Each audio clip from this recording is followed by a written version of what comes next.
نبی والے نبی سے بڑھا وقار سخن،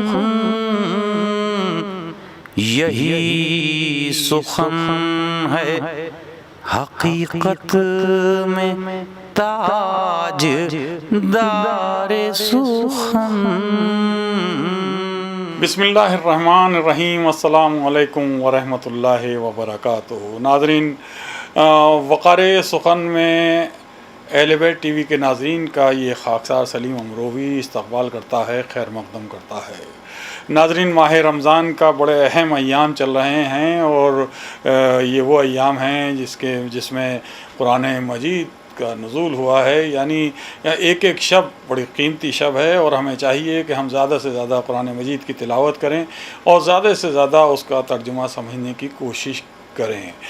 ناظرین، یوں تو ہماری یہ کوشش رہی ہے کہ وقار سخن میں ہم اپنے اس پروگرام میں آپ تک کچھ شاعری شیئر کرتے ہیں جو اہل بیت علیہ السلام کی شان میں کی گئی ہے، لیکن ہم چاہتے ہیں ناظرین، اگر حقیقت تو یہ ہے کہ اچھی شاعری جہاں ایک طرف بہت اچھی لگتی ہے اور اس کا جو مزہ ہے وہ اپنی جگہ ہے، لیکن اگر کسی بڑے عالم دین کی تقریر ہو رہی ہو تو وہ اس کی اہمیت ایک اپنی جگہ بہت اہم ہے، اور خصوصی طور سے اگر قرآن مجید کے حوالے سے وہ گفتگو ہو تو کتنی اہم ہوگی۔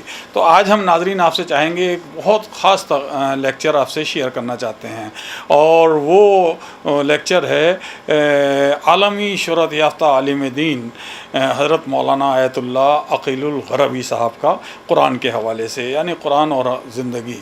اس حوالے سے کیئر سینٹر میں چند سال قبل حضرت مولانا آیت اللہ عقیل الغربی صاحب نے وہ خطاب کیا تھا۔ تو ناظرین، آئیے حضرت مولانا عقیل الغربی صاحب کی یہ خاص تقریر سماعت فرمائیں۔ اللہم صلی اللہ محمد وآل محمد۔ بسم اللہ الرحمن الرحیم۔ الحمد للہ رب العالمین، والصلاة والسلام على خاتم النبیین محمد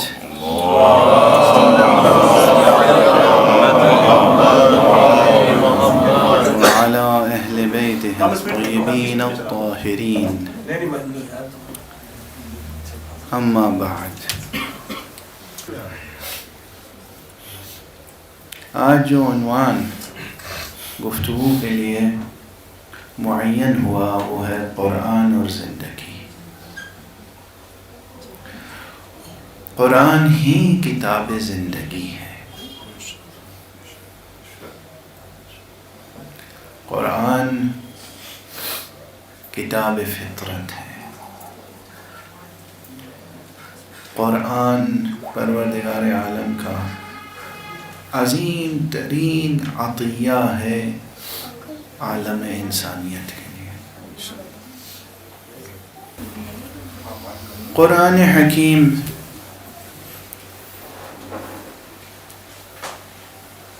جیسا کہ مولانا کمیلی صاحب نے فرمایا، حقیقت یہ ہے، صورت واقعہ یہ ہے کہ اس وقت قرآن مجید مہجور ہے، یعنی ہم نے قرآن مجید کو قطعاً نظر انداز کر رکھا ہے۔ نعوذ باللہ۔ ہماری زندگیوں میں سب کچھ ہے مگر قرآن نہیں ہے، اور اسی لیے ہمارے پاس سب کچھ ہے مگر حقیقی زندگی نہیں ہے۔ آپ جسے زندگی سمجھتے ہیں یہ زندگی نہیں ہے، زندگی کچھ اور ہے۔ خدا کی قسم، ہم لوگ ایسی غفلتوں میں مبتلا ہیں، ایسی غفلتوں میں ڈوبے ہوئے ہیں کہ جس کے لیے جس قدر بھی ملامت کی جائے، مذمت کی جائے، کم ہے۔ عجب خوش فہمی میں مبتلا ہے۔ اور ہیں غفلتوں میں مبتلا۔ ٹھیک ہے یہ دنیا دار غفلت ہے، لیکن آپ کے لیے امام حسین علیہ السلام کے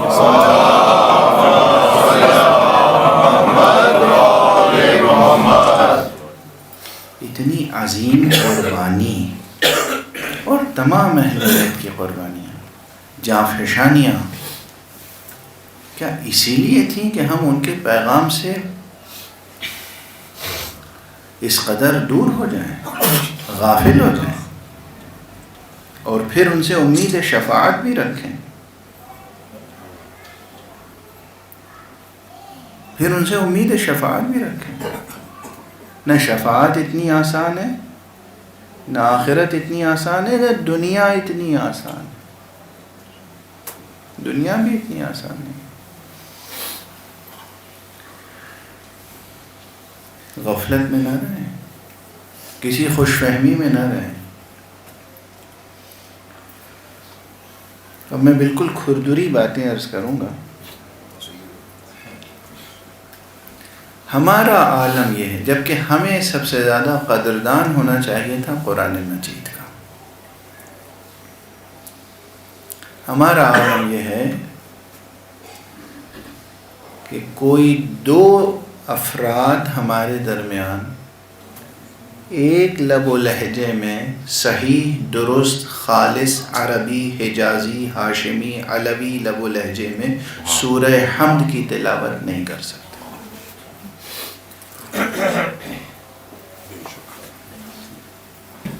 اب بتائیے کہ یہ خوشی کا مقام ہے یا ماتم کا مقام؟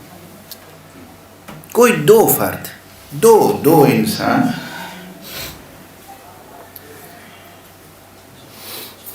صحیح سورہ حمد کی تلاوت نہیں کر سکتے۔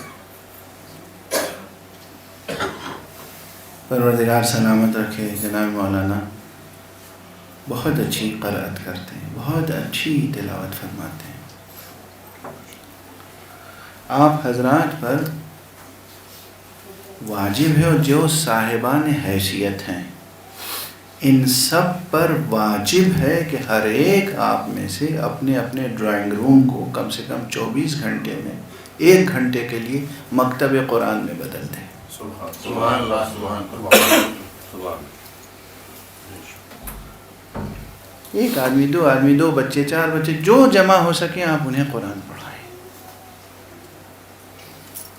میں بہت خوش ہوا، یہاں شمیم کرہانی صاحب بہت مشہور شاعر تھے، ان کے بیٹے مراد کرہانی اور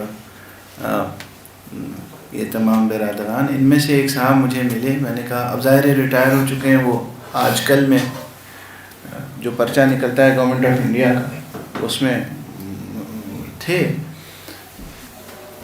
انہوں نے کہا مولانا میں آج کل یہ کر رہا ہوں کہ جس محلے میں رہتا ہوں وہ دلشاد گارڈن یا دلشاد کالونی میں ایسٹ دہلی میں غالباً رہتے ہیں، کہ میں نے اب محلے میں گھوم کے جتنے مومنین کے گھر تھے سب میں جا کے کہا کہ بھئی دیکھو میں ریٹائر ہوں، گھر پہ رہتا ہوں، اپنے بچوں کو اگر قرآن اور عربی اور ہندیات اور اردو سکھانا ہو تو میرے پاس بھیج دیا کرو، میں اس کے لیے حاضر ہوں، اور میں کوئی تم سے فیس ڈیمانڈ نہیں کرتا۔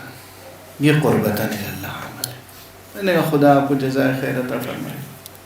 یہ بات میں نے ممبروں سے بھی کہی ہے اور نشستوں میں بھی کہی ہے کہ جو صاحبان حیثیت ہیں ان پر واجب ہے کہ وہ اپنے ڈرائنگ روم کو 1 گھنٹے کے لیے روزانہ مکتب قرآن میں بدل دیں، ورنہ خدا اور رسول کو منہ دکھانے کے قابل ہیں نہیں ہم لوگ۔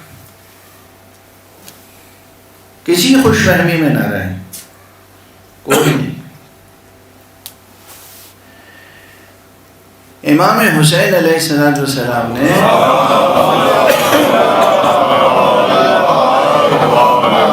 اتنی عظیم قربانیاں پیش کیں قوم کو ہوش میں لانے کے لیے، قوم کو بے ہوش کرنے کے لیے نہیں۔ سبحان۔ ہمارے ہاں ذاکری کا معیار یہ ہے کہ بعض ذاکرین کو القاب دیے جاتے ہیں تو بعض کو یہ بھی القاب، یہ تو شہنشاہ ہے مصائب ہیں، مصائب کے بادشاہ ہیں۔ کیا ہے مصائب کے بادشاہ؟ یعنی اتنے مصائب پڑھتے ہیں کہ 2-4 آدمی تو ان کے مصائب میں بے ہوش ہو ہی جاتے ہیں۔ تو میں نے کئی بار یہ جملہ عرض کیا ہے کہ امام حسین علیہ السلام نے اتنی عظیم قربانی دی ہے قوم کو ہوش میں لانے کے لیے، بے ہوش کرنے کے لیے نہیں، بے ہوش کرنے کے لیے۔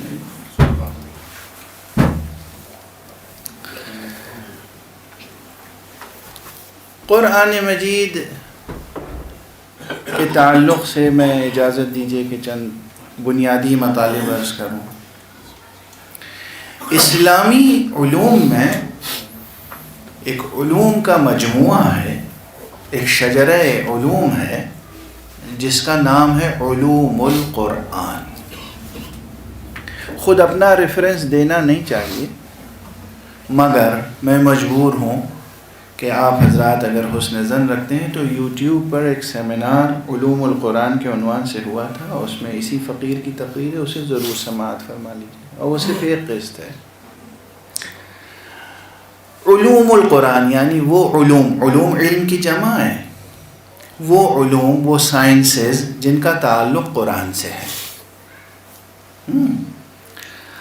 علمی اصطلاح میں اگر گفتگو کی جائے تو دیکھیے علوم ایک لفظ ہے اور القرآن ایک لفظ ہے، علوم مضاف ہے، قرآن مضاف الیہ ہے، یعنی قرآن کے علوم۔ قرآن کے علوم جب ہم کہیں گے تو دو مفہوم ذہن میں آ سکتے ہیں، دقت نظر سے کام لیجیے گا۔ دو مفہوم، ایک مفہوم یہ کہ وہ علوم جو قرآن کو سمجھنے میں اور پڑھنے میں اور لکھنے میں اور قرآن کے قریب جانے میں ہماری مدد کرتے ہیں، وہ علوم القرآن ہے۔ اور ایک وہ علوم جو قرآن مجید سے پہلے وجود نہیں رکھتے تھے، جو آیات قرآنی کے بطن سے وجود میں آئے، وہ بھی کہلائیں گے علوم القرآن، یعنی قرآن کے علوم۔ 1400 برس گزر گئے، پہلی قسم پر صرف کام ہو رہا ہے، دوسری قسم پر ابھی کام شروع ہی نہیں ہوا ہے۔ اور فرمانے یہاں اچھا، پہلی قسم پہ جو کام ہوا ہے اسے طالب علمانہ انداز میں 1 2 3 کر کے میں بیان کر رہا ہوں، پھر اس پہ کام کیجئے، محنت کیجئے۔ علوم القرآن پہ بہت سی کتابیں ہیں، عربی میں، فارسی میں، اردو میں کچھ ترجمہ ہو گئی ہیں۔ جو علوم القرآن کلاسیکل کتابوں میں ہیں ان میں سب سے پہلے آتا ہے علم رسم المصحف الشریف، یا علم رسم القرآن، یا علم کتابت القرآن، یعنی قرآن کے رسم الخط کو جاننے کا علم۔ قرآن کا رسم الخط عربی رسم الخط ہے، لیکن اس میں کہیں کہیں کچھ خصوصیتیں ہیں۔ میں مثال عرض کر دوں، 2 1 بس۔ اسم الف سین میم سے لکھا جاتا ہے نا، اسم، اور جب اس میں بے حرف جر لگتا ہے تو ہوتا ہے بے اسم، لیکن قرآن جہاں سے شروع ہوتا ہے وہاں الف نہیں ہے، بے سین میم لکھا ہوا ہے، بیسم لکھا ہوا ہے وہ اصل میں بے اسم مگر لکھا ہوا ہے بسم۔ اب اگر اس بسم اللہ الرحمن الرحیم کو کوئی الف کے ساتھ لکھے تو غلط ہے، وہ پابند ہے کہ اسی طرح لکھیں۔ ایک اور مثال، ایک لفظ ہے عربی کا شے، شین اور یہ شے، اردو میں شین بڑی ہے شے، عربی میں شین اور چھوٹی یہ اور آخر میں حمزہ ہوتا ہے شے۔ قرآن مجید میں ہر جگہ شے اسی طرح لکھا ہے، لیکن ایک جگہ غالباً سورہ کہف میں ہے، غالباً اگر یا کسی ایک مقام پر شین الف اور چھوٹی یہ لکھا ہوا ہے شائے، پڑھا جائے گا شے، اب اسے کوئی چینج نہیں کر سکتا۔ اسی طرح اور مقامات ہیں جہاں پر عام رسم الخط سے ہٹ کے وہاں پر لکھا ہوا ہے، یعنی رحمان عام طور پر رے ہے میم الف نون، یہ ہوگا رحمان۔ قرآن میں کیسے لکھا ہے؟ رحمن لکھا ہے، رحمان پڑھا جاتا ہے۔ ٹھیک ہے نا.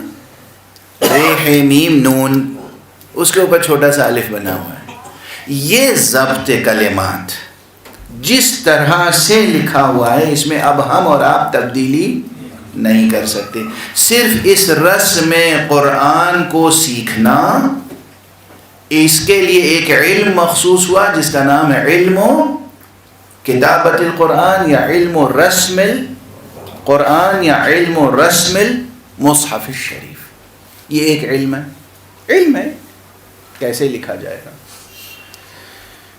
دوسرا علم علم اسماء القرآن.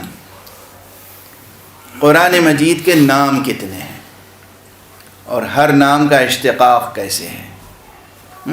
قرآن کو قرآن کہتے ہیں، قرآن کو فرقان کہتے ہیں، قرآن کو ذکر کہتے ہیں، قرآن کو کتاب کہتے ہیں، قرآن کو نور کہتے ہیں. قرآن کے بہت سے نام ہیں جو خود قرآن مجید میں مذکور ہیں، اور پھر قرآن کے القاب ہیں.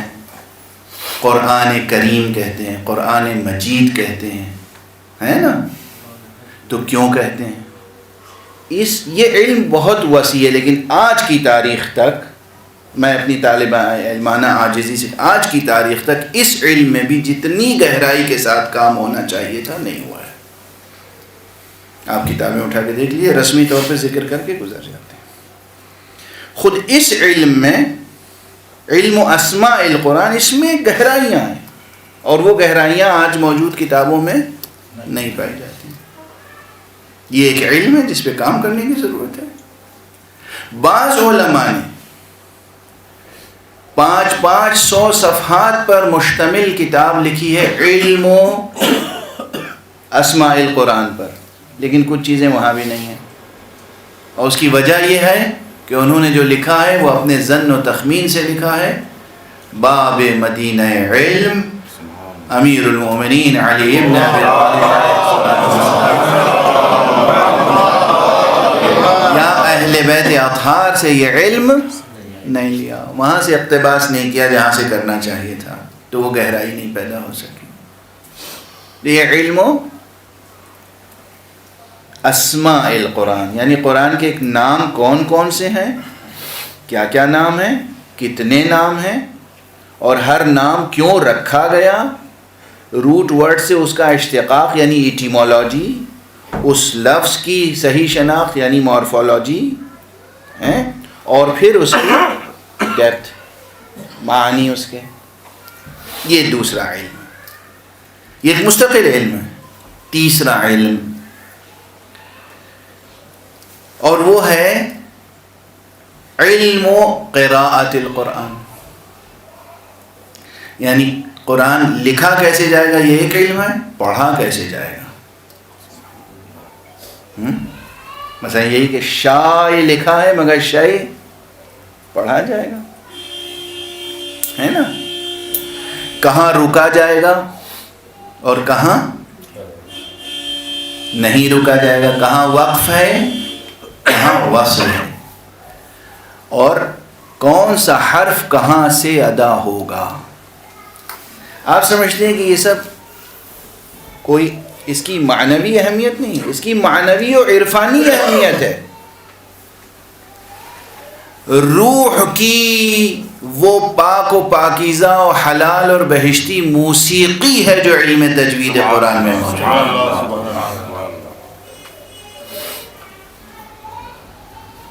روح کی موسیقی. روح کو اگر نورانی بنانا ہو، ذہن کو اگر نورانی بنانا ہو تو قرآن مجید کو صحیح تجوید کے ساتھ پڑھیے. تجوید کے لفظ تجوید کے کیا معنی ہے؟ تجوید کے معنی ہے کسی چیز کو بہترین طریقے سے انجام دینا، یہ تجوید. قرآن کو بہترین طریقے سے پڑھنا یہ ہے تجوید القرآن. لیکن یہ تجوید القرآن علم دیا کس نے ہے آپ کو؟ تمام دنیا کے مؤرخین مسلمین جنہوں نے علوم القرآن میں کام کیا ہے وہ سب متفق ہیں یہ علم کسی اور کا نہیں، امیر المومنین علی علیہ السلام.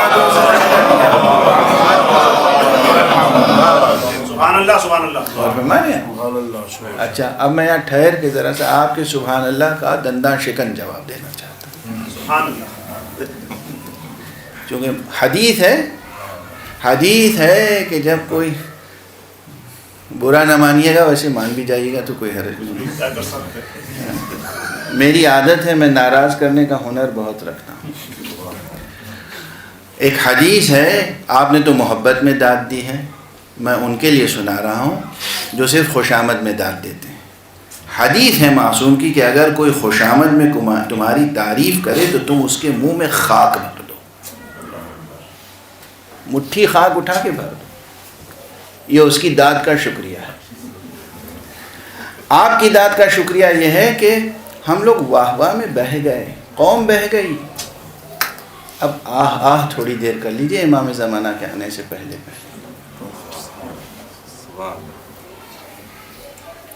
شیعہ مجلسوں کی رونق آپ سمجھتے ہیں واہ واہ؟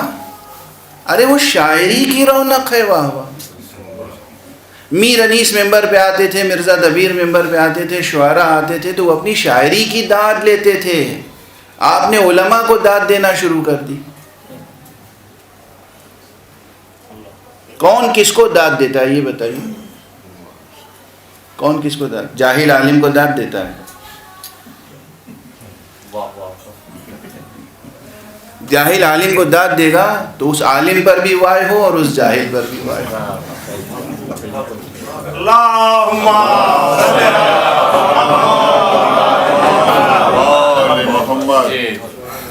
بزرگان بیٹھے میں معلوم ہے نا کہ وہ مرزا غالب کہیں جا رہے تھے اور کسی نے ان کے شعر کی داد دے دی تو کہا لا حول ولا قوت. اگر اس کی سمجھ میں میرا شعر آ گیا تو پھر شاعری کرنا بیکار.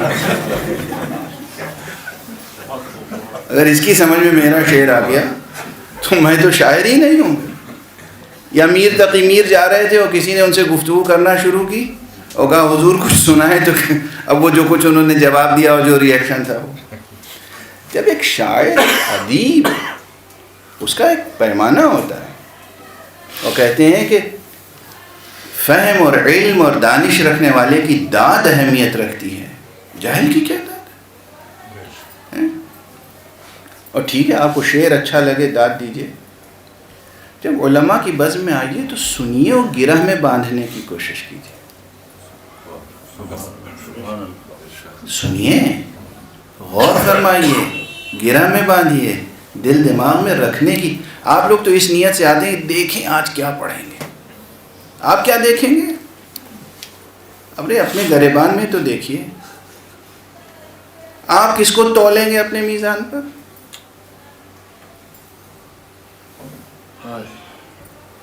خیر, اب جو آپ نے داد فرمائی مولا علی نے, ہمارے یہاں ہر مجلس شروع ہوتی ہے سوزخانی سے. اور اب سوزخانی جو ہے کوئی اگر سوزخانی نہ ہوئی تو اس کا مطلب مجلس ہی نہیں ہوئی. اور سوزخانوں کے اپنے غرور اور تکبر اور ناز. بھائی یہ سوزخانی پہلے معلوم ہے سادات تو کرتے ہی نہیں تھے. یہ لفظ آپ نے ادا کر دیا, میں تو نہیں کہہ رہا. میراثی سوزخانی کرتے تھے. کیوں کرتے تھے؟ کن دھنوں میں کرتے تھے؟ تاکہ جو غیر مسلم ہیں, جو عوام ہیں, جو قرآن کے لحن اور قرآن کی موسیقی اور قرآن کی آواز سے آشنا نہیں ہیں, وہ مجلس حسین میں کم سے کم اس آواز کو سن کے آ جائیں جس سے وہ آشنا اور مانوس ہیں. پیغام سرکار سید الشہداء کو پہنچانے کے لیے یہ سب وسائل اختیار کیے گئے تھے. میں سوزخانی کا مخالف نہیں ہوں, پیشخانی کا مخالف نہیں ہوں, بلکہ میں وہ شخص ہوں کہ میں نے اسپانسر کر کے سوزخانی پہ پی ایچ ڈی کروائی ہے. وہ کتاب چھپی موجود ہے. ڈاکٹر سید سکندر آغا صاحب لکھنؤ کے, انہوں نے ڈیلیٹ کیا, پی ایچ ڈی کی, ڈیلیٹ کی, اس کے بعد انہوں نے سوزخانی پر مستقل کتاب لکھی جو میری ہی خواہش میں لکھی گئی. میں سوزخانی کا اور سوزخانوں کا قدردان ہوں, مگر ہر چیز کی حد ہوتی ہے. بھلا سوزخانی قرآن کا بدل ہو سکتی ہے؟ ہر مجلس ہماری تلاوت قرآن مجید سے شروع ہونی چاہیے. آپ ہی حضرات, کلام کس کا؟ فرض کیجیے انیس کا، دبیر کا، یا فرض کیجیے آل حسن، آل رضا کا، یا جوش کا، کسی بھی شاعر کا کلام، نسیم امروہوی کا، کسی بھی شاعر ہی تو ہے، انسان ہی تو ہے. دھن کس کی؟ اب آگے تو میری زبان خاموش ہے. امیر خسرو کی، امیر آبائی کی، یا کس کی؟ ان دھن، ان کلام، غیر معصوم کا کلام اور غیر معصوم بلکہ گناہگاروں کی دھن، اس میں آپ محنت کر کے کمال پیدا کرتے ہیں. اللہ کا کلام اور علی کی بنائی ہوئی دھن، اس کا ذوق نہیں ہے آپ کو، اس کا شوق نہیں ہے آپ کو. قرآن مجید پڑھنے کا یہ فن، تجوید قرآن، کسی اور نے نہیں، امیر المومنین علی ابن ابی طالب.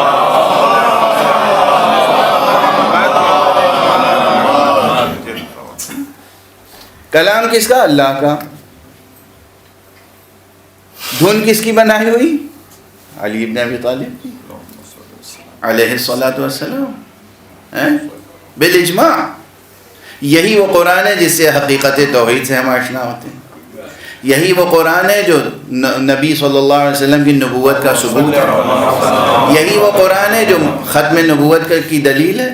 یہی وہ قرآن ہے جو ولایت علی ابن ابی طالب کی دلیل ہے. یہی وہ قرآن ہے جو اہل بیت کی عصمت کی دلیل ہے. مگر آپ اہل بیت کی عصمت کی دلیل کے انیس و دبیر کے کلام کو سمجھتے ہیں. یہی وہ قرآن ہے جس سے معرفت کے چشمے پھوٹتے ہیں دنیا و آخرت. اس قرآن کو اور علی ابن ابی طالب کے بنائے ہوئے پیٹرن کو، مجبور ہوں میں پیٹرن کا لفظ استعمال کر رہا ہوں، اس سے آپ غافل ہیں اور آپ چاہتے ہیں کہ میں آپ کی داد دوں. آپ کو معلوم ہے کہ پہلے علماء سوسخانی سنتے بھی نہیں تھے. سوسخانی ہو جاتی تھی، علماء بعد میں تشریف لاتے تھے. سوسخانی کو منع بھی نہیں کرتے تھے، اس لیے کہ بھئی ہمیں جن کو مسلمان بنانا ہے وہ آ تو جائیں کم سے کم، اور جب وہ آ جائیں گے، اکٹھا ہو جائیں گے، تو پھر ہم اپنی بات کہیں گے، قرآن مجید کی آیت پڑھیں گے، اس کی تلاوت کریں گے، اس کی تفسیر بیان کریں گے، اہل بیت کے فضائل بیان کریں گے، امام حسین کی قربانیوں کا بیان کریں گے. اب کم سے کم آج جو لوگ تشریف فرمائیں، خواتین اور حضرات، عہد کریں کہ آپ جب بھی کوئی مجلس اعزا منعقد کریں گے تو مجلس اعزا میں سب سے پہلے وعدہ کس سے لیں گے؟ مولانا حیدر مہدی صاحب سے. حیدر مہدی نام ہے نا، کسی اچھے قاری سے، ہر ایک سے نہیں، کبھی کبھی شرمندگی ہوتی ہے.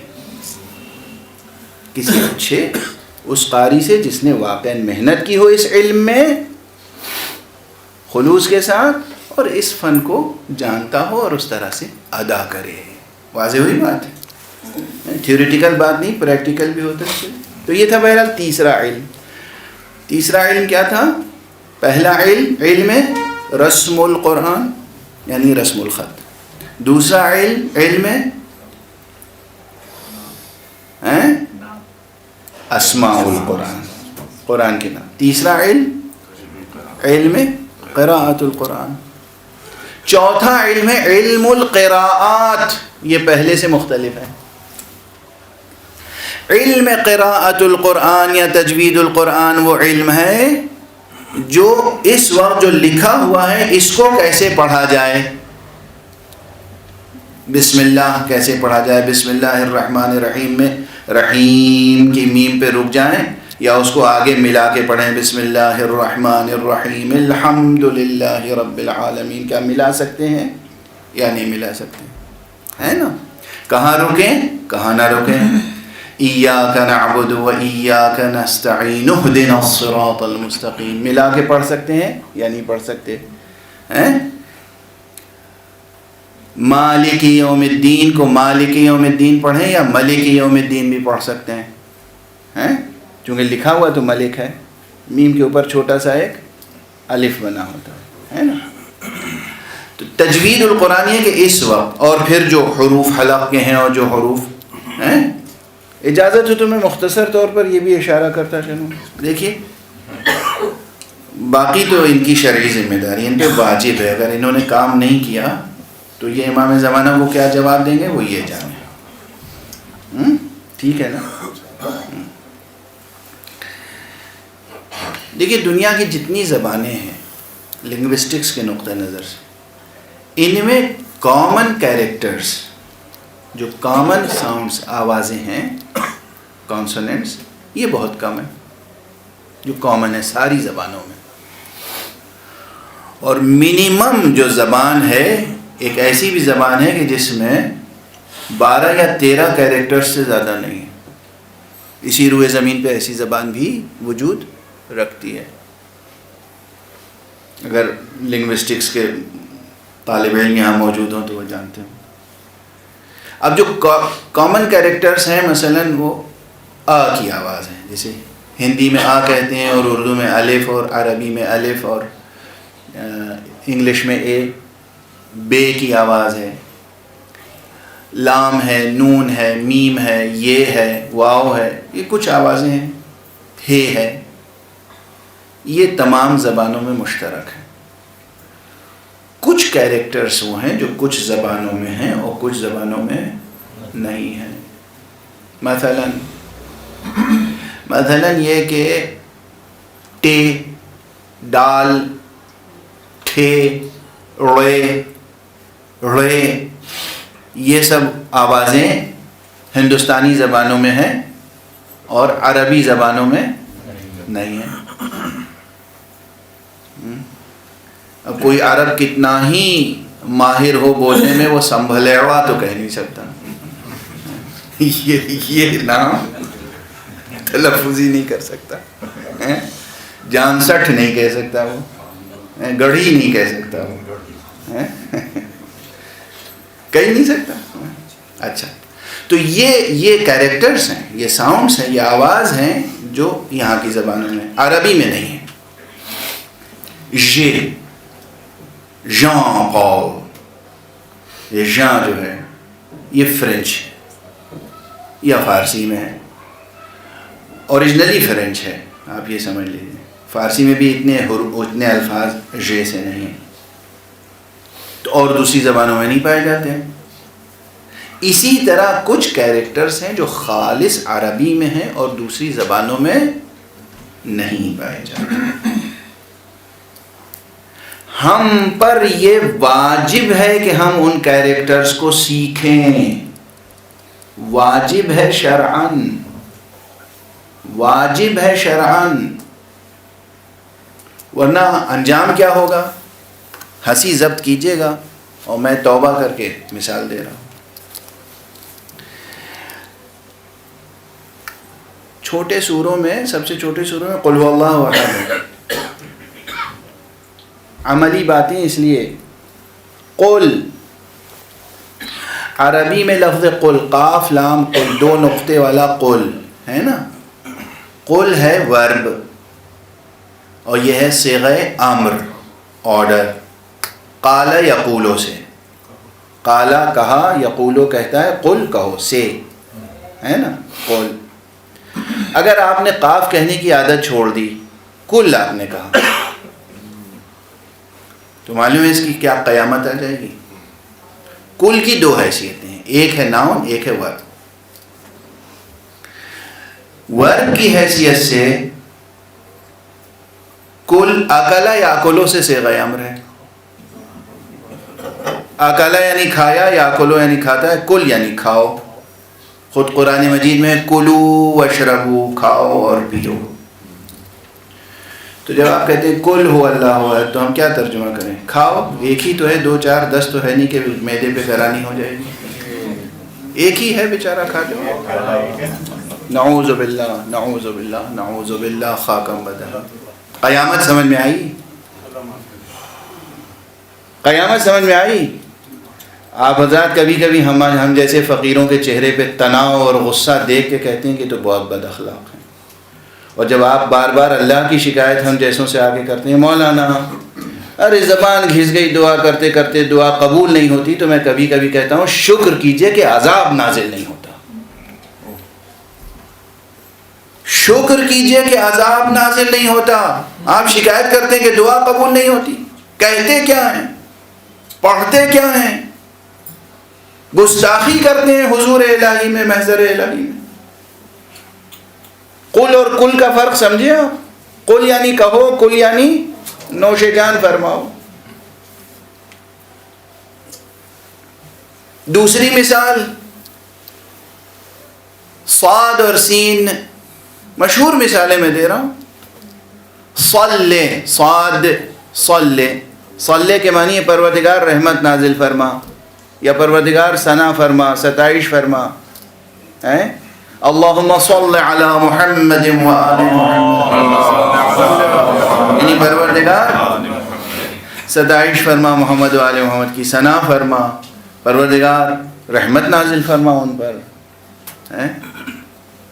اور اگر صلی، صاد کہنے کے بجائے آپ نے نعوذ باللہ نستجیر باللہ کہہ دیا، صلی، سین صلی، دونوں میں سننے میں فرق ہے نہیں؟ صلی صلی فرق ہے. معلوم ہے صلی کے کیا معنی ہے؟ تلوار کھینچ، ہلاک کر، عذاب نازل کر. اب تو میرے اندر ترجمہ کرنے کی سکت نہیں ہے، خود ہی کر لیجئے. اب جب آپ صلی کے ساتھ پڑھیں گے اور پھر کہیں گے کہ دعا قبول نہیں ہوتی، اب سمجھے میرے جملے کا مطلب کہ شکر کیجئے کہ عذاب نازل نہیں ہوتا،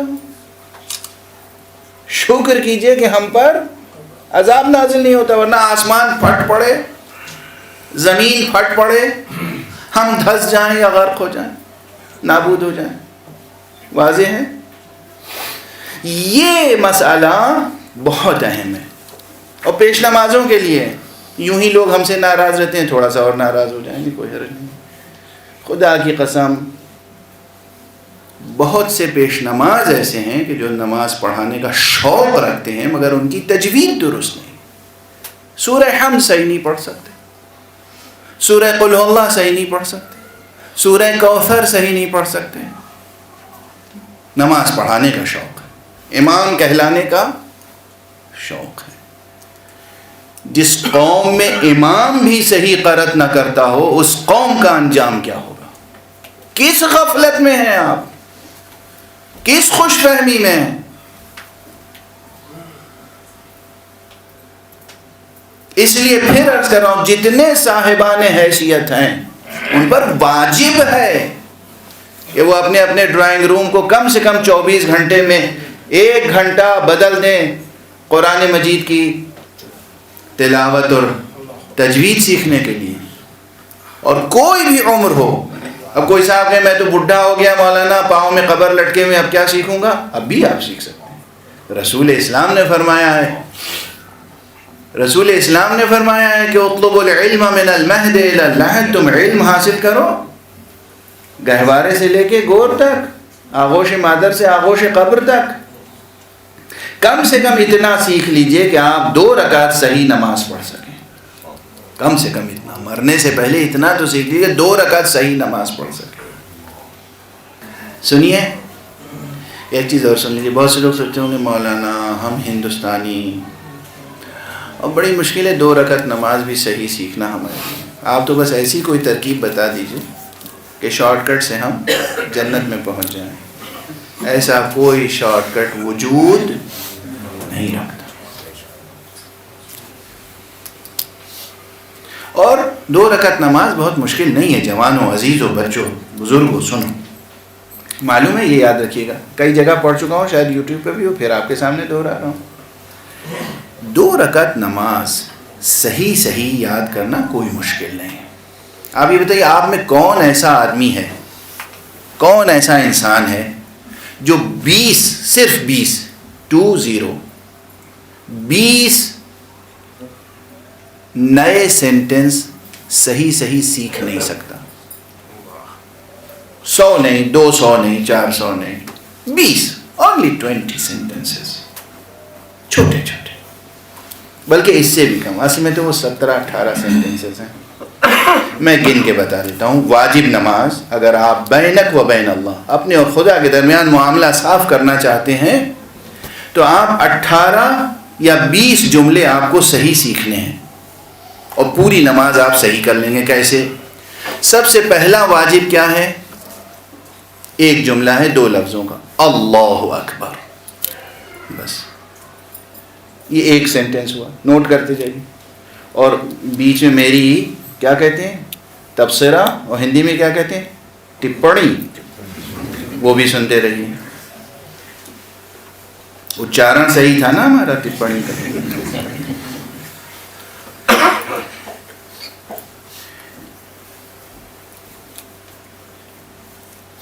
خدا کی قسم ہمارے معاشرے میں صحیح اللہ اکبر کہنے والے بھی بہت کم ہیں. آپ کو تعجب ہوگا. یہ مسئلہ بڑا حساس ہے. لفظ ہے اللہ اکبر، اور 90% لوگ کہہ جاتے ہیں اللہ اکبر. وکبر ایک بت کا نام تھا.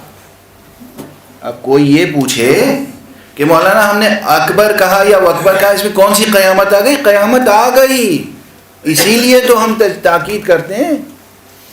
وکبر ایک بت کا نام تھا، تو آپ نماز کا آغاز بت کے نام سے کر رہے ہیں. لفظ ہے اللہ ہو، ہے پر پیش ہے، واو نہیں ہے وہاں پر، اور پہلے ہے حمزہ، حمزے پہ زبر اللہ ہو، اور پھر ہو کہنے کے بعد اکبر، پھر حمزہ ہے زبر کے ساتھ. اگر آپ نے اللہ اکبر نہیں کہا، اللہ اکبر کہا، نماز باطل، نماز باطل، چاہے معموم ہو یا امام. واضح ہے بات؟ اور صحیح اللہ اکبر کہنے والے کم ہیں. یہ ہے مصیبت. یہ آپ کہتے ہیں کہ ہمارے معاشرے میں رونق کیوں نہیں ہے، نحوستیں کیوں برس رہی ہیں، برکتیں کیوں ختم ہو گئی؟ پچھلے لوگوں کے یہاں برکتیں نظر آتی تھیں، اب برکتیں کیوں نہیں؟ اللہ اکبر تو صحیح کہہ نہیں سکتے. ایک سینٹنس. دوسرا، سورہ حمد پڑھنا ہے اللہ اکبر کہنے کے بعد. سورہ حمد میں کیا آیتیں ہیں؟ 7. یہ 7 آیتیں صحیح طور پر کہنا سیکھ لیجئے. 7 اور 1 8. اس کے بعد ایک کوئی سورہ اور پڑھنا واجب ہے. سورہ کوثر یاد کر لیجئے. سورہ کوثر کی کتنی آیتیں ہیں؟ بسم اللہ چھوڑ کے 3. 8 اور 3 11. دوسری رکعت میں جی چاہے تو یہی ریپیٹ کر دیجئے، حمد اور کوثر. 11 کے بعد اب آپ کو رکوع میں جانا ہے، اور رکوع میں جانے سے پہلے کیا کہنا ہے؟ وہی اللہ اکبر جو سیکھ چکے ایک بار. رکوع میں جانے کے بعد کیا کہنا ہے؟ سبحان ربی العظیم و بحمدہ. تو 11 اور 1 12. اس کے بعد سجدے میں کیا کہنا واجب ہے؟ سبحان ربی الاعلی و بحمدہ، سبحان ربی العظیم و بحمدہ، اور سبحان ربی الاعلی و بحمدہ. کتنے جملے ہوئے؟ 13. اور جب آپ نماز ختم کرتے ہیں تو تشہد کے 2 جملے اور سلام کے 2 جملے. کتنے ہوئے؟ 17. 17 جملوں میں نماز مکمل ہو جاتی ہے. ڈوب مرنے کی بات ہے کہ اگر انسان 17 سینٹنسز بھی کریکٹ یاد نہ کر سکے. 17 سینٹنسز، 18 سینٹنسز، پوری نماز ہو گئی. قل واللہ شامل کر لیجئے 20 آیت، 20. قنوت میں کچھ نہیں کہنا ہے اللہم صلی علی محمد و آل محمد، یا آپ 3 بار سبحان اللہ سبحان اللہ سبحان اللہ کہہ لیجئے، قنوت ہو جائے گا. اگر اپنے اور خدا کے درمیان معاملہ درست کرنا ہے تو اس طرح درست کرنا ہے کہ کم سے کم ہم صحیح نماز پڑھ سکیں. اب ایک اور جیسے مثالیں ہیں. اللہ اکبر یاد رہے گی مثال؟ اللہ اکبر ہے، اللہ اکبر نہیں. یہ غلطی سلام میں بھی لوگ کرتے ہیں. السلام علیکم میں سمجھتے ہیں کہ میم کے بعد واو ہے، السلام و علیکم. غلط ہے. وہ میم کے اوپر پیش ہے السلام علیکم، واو نہیں ہے بیچ میں. لکھتے ہیں لوگ خطوط باقاعدہ لکھتے ہیں تو لکھتے ہیں السلام، السلام میں لام بھی غائب ہو جاتا ہے تو اسلام وعلیکم. جو قوم السلام علیکم نہ لکھ سکے اور اللہ اکبر نہ کہہ سکے، اس قوم کو سرفرازی عطا فرمائے گا خدا. اور اس قوم سے علی بن ابی طالب خوش ہوں گے، اس قوم سے امام حسین خوش ہوں گے. آپ لوگ سوچ کے آئے ہوں گے کہ آج تو ایسی تقریر سننے کو ملے گی کہ وہ نیچی چھت ہے ضرور پھٹ جائے گی واہ واہ کے نعروں سے. ایک معیار یہ ہے تقریر کا کہ 2-4 مسائل میں بے ہوش ہو جائیں، اور ایک معیار یہ ہے کہ شامیانے تار تار ہو جائیں، اتنی واہ واہ ہو، اتنا نعرہ لگے کہ شامیانہ تار تار ہو جائے. یہ معیار ہے.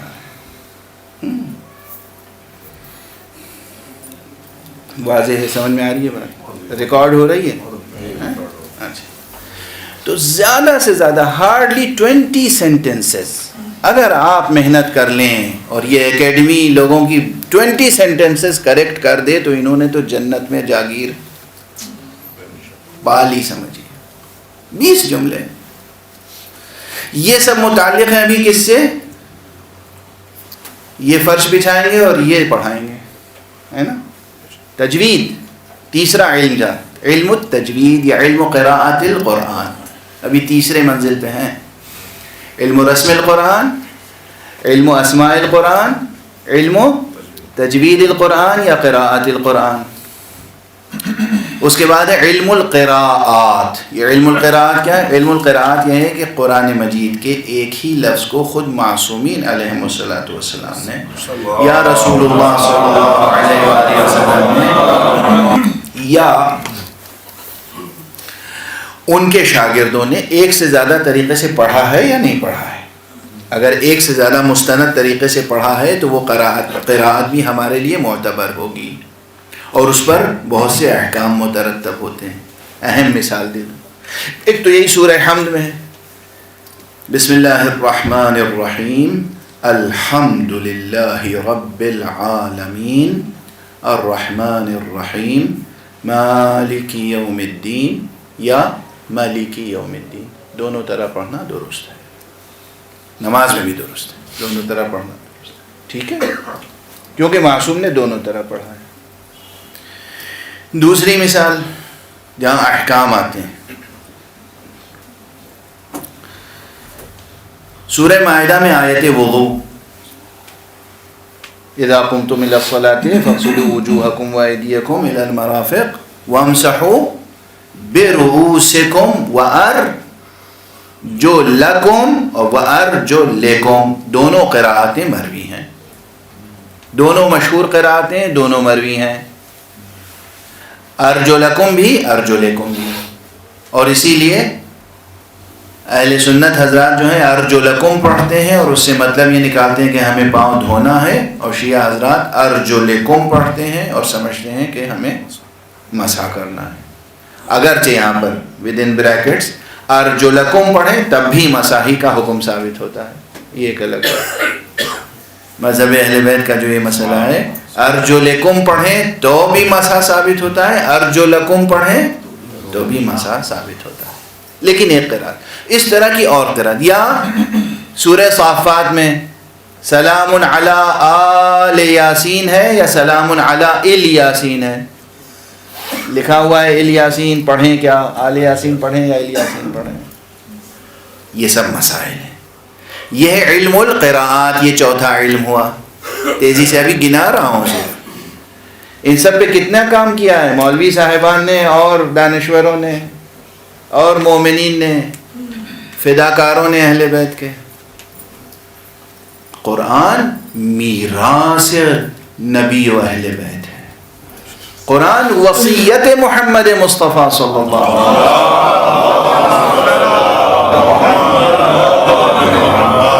انی تارکن فیکم الثقلین کتاب اللہ و عطرتی، میں 2 چیزیں تمہارے لیے چھوڑ کے جا رہا ہوں، اللہ کی کتاب اور اپنے عطرت و اہل بیت. ہم نہ ان کے ساتھ وفادار نہ ان کے ساتھ وفادار. سخت جملہ کہہ دیا نا، اہل بیت کے وفادار ہیں ہم، اب وہ کسی اور مرتبہ ہیں، یا وہ نوبت ہی نہیں آئے گی کہیں گے ابھی بہت سخت باتیں کرنے لگے. 5واں علم، 4 یہ ہو گئے. 5واں کیا ہے؟ علم اسباب النزول. یہ ایک مستقل علم ہے، اتنی موٹی موٹی کتابیں لکھی گئی. علم اسباب النزول کیا ہے؟ یعنی وہ علم اس علم میں وہ تمام روایتیں جمع کی گئی ہیں کہ کون سی آیت کب کس واقعے کے ضمن میں کس مقام پہ نازل ہوئی. ان تمام روایتوں کو جمع کر کے، جیسے قرآن مجید میں ایک آیت ہے لا اکراہ فی الدین، ہے نا، اب یہ کب نازل ہوئی، کس پس منظر کیا تھا، یا اور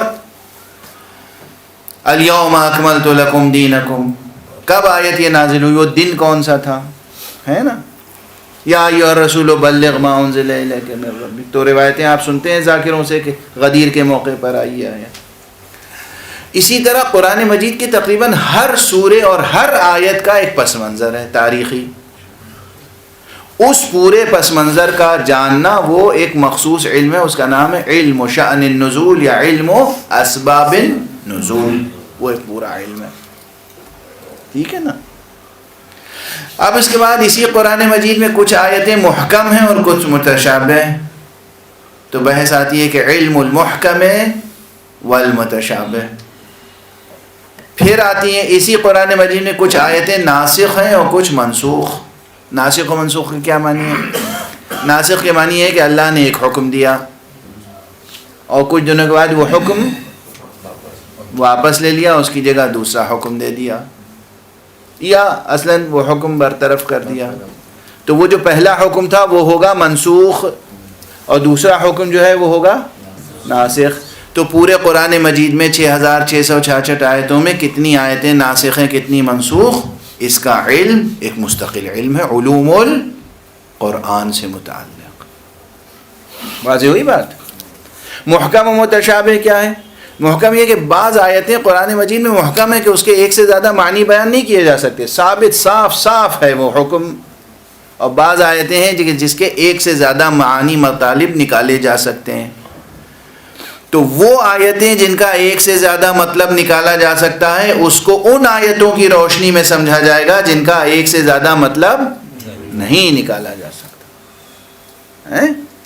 تو یہ علم محکم و متشابہ ہے.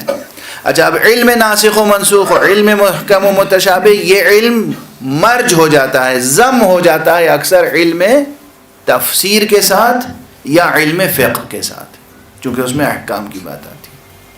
یہ کچھ میں نے تعارف کرا ہے وہ علوم ہیں جو کہلاتے ہیں علوم القرآن. اچھا، یہ سب وہ علوم ہیں کہ جس میں انسانی ایفرٹس شامل ہیں. یعنی کیسے لکھیں، اب لکھتے تھے عرب یا نہیں لکھتے تھے، انہوں نے حضور صلی اللہ علیہ وسلم کی زبان مبارک سے سن کر لکھا. تو وہ قرآن نے انہیں لکھنا نہیں سکھایا، وہ لکھنا جانتے تھے، انہوں نے لکھا. ٹھیک ہے نا. یا کون سی آیت کب نازل ہوئی، بولنا تو عرب جانتے تھے نا، الف کیسے بولیں، عین کیسے بولیں، ہے کیسے بولیں، ہے کیسے بولیں، جانتے تھے. انہوں نے قرآن مجید کی آیتوں کو کس طرح سے پڑھا. ٹھیک ہے نا. تو یہ علم تجوید ہوا، حضرت علی نے اس کی تصحیح فرمائی، اصول و قاعدے مقرر فرمائے. کب کون سی آیت نازل ہوئی، تو راوی کون ہے، انسان، اصحاب یا اہل بیت. ٹھیک ہے نا. تو یہ سب وہ علوم ہیں جو انسانوں کا سرمایہ معلومات ہے قرآن کے بارے میں. انسانی سرمایہ معلومات قرآن کے بارے میں. اب معلومات کو کیٹیگرائز کر دیا تو مختلف علوم بن گئے. ٹھیک ہے نا. آپ اپنی انفارمیشن کو کلیسیفائی کرتے ہیں تو کلیسیفائی کر دیا تو یہ مختلف علوم بن گئے. ابھی ان علوم کی طرف اشارہ بھی نہیں کیا ہے میں نے کہ جو علوم قرآن کے نازل ہونے سے پہلے نہیں تھے، قرآن مجید کے بطون سے وہ علوم وجود میں آئے، یا تھے تو اس درجے پر نہیں تھے جس درجے پر قرآن نے ان کو پہنچایا. وہ بھی تو علوم القرآن کہلائیں گے. ٹھیک ہے. تو وہ تو بہت بڑی بات ہو گئی، بہت بلند منزل ہو گئی. اب جو ہے نہیں، میں ختم کر رہا ہوں، آپ یہ نہ سمجھے. یہ تو آپ نے موضوع ایسا چھیڑا کہ جسے ہر وقت میرے جگر میں جو جلن ہوتی رہتی ہے اور دل میں جو درد ہوتا ہے وہ شیئر کر رہا ہوں آپ کے ساتھ. آپ حضرات علوم القرآن پہ کام کریں. خدا آپ سب کو توفیق عطا فرمائے. آپ نہیں کریں گے تو کون کرے گا؟ دیکھیے ایک چیز اور عرض کر دوں برادر عزیز سے معذرت کے ساتھ. عموماً آپ سمجھتے ہیں لوگ تلاوت کرتے ہیں، ہم میں سے کوئی تلاوت نہیں کرتا. تلاوت کے معنی کچھ اور ہے. ہم سب صرف قراءت کرتے ہیں. قراءت کے معنی ہیں قرآن کے الفاظ کو زبان سے دہرانا، قراءت. تلاوت کے معنی ہے اپنے پورے وجود کے ساتھ قرآن پر عمل کرنا اور قرآن کے پیچھے پیچھے چلنا. یہ ہے تلاوت. اصل تلاوت کے روٹ ورڈ میں جو میننگ پوشیدہ ہے وہ حرکت و عمل کے میننگ ہیں. تلا یتلو یعنی چلا ہے کسی کے پیچھے، کسی ایک معین ہدف کے پیچھے، کسی امام کے پیچھے، کسی نشان کے پیچھے چلنا، اس کو کہتے ہیں تلاوت.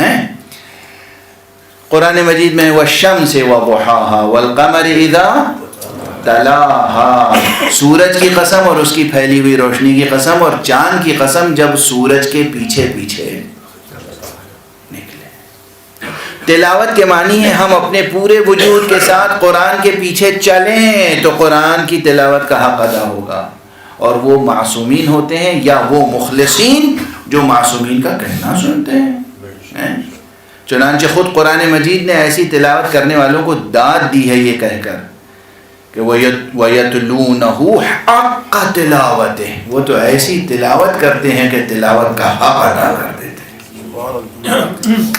یہ کون ہوتے ہیں؟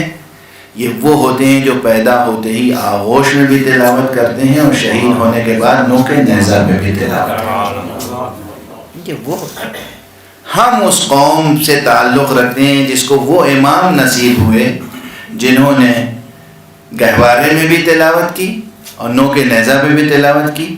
حیف ہے کہ ہم ان کی پیروی نہ کریں اور قرآن مجید کی تجوید و قراءت و تلاوت کا حق ادا نہ کریں.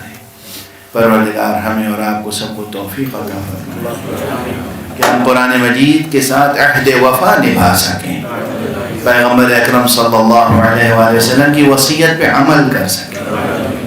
امام حسین علیہ السلام نے روز عاشوراء اپنے ساتھیوں کو جب خطاب کیا تھا تو کہا تھا یا امت القرآن. امام حسین نے اپنے اصحاب سے کہا تھا یا امت القرآن، اے امت قرآن. سمجھ لیں آپ؟ خدا ہمیں اور آپ کو سب کو امت قرآن میں قرار دے، امام حسین کے اصحاب و انصار میں قرار دے اور امام مہدی علیہ السلام کے قدموں پر اپنی جان نثار کرنے والوں میں قرار دے. وآخر دعوانا ان الحمد للہ رب العالمین.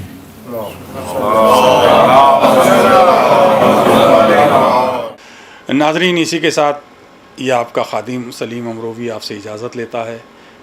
اگلے ایپیسوڈ میں آپ سے بہت جلد پھر ملاقات ہوگی. تب تک کے لیے اجازت دیجیے. والسلام علیکم ورحمۃ اللہ وبرکاتہ.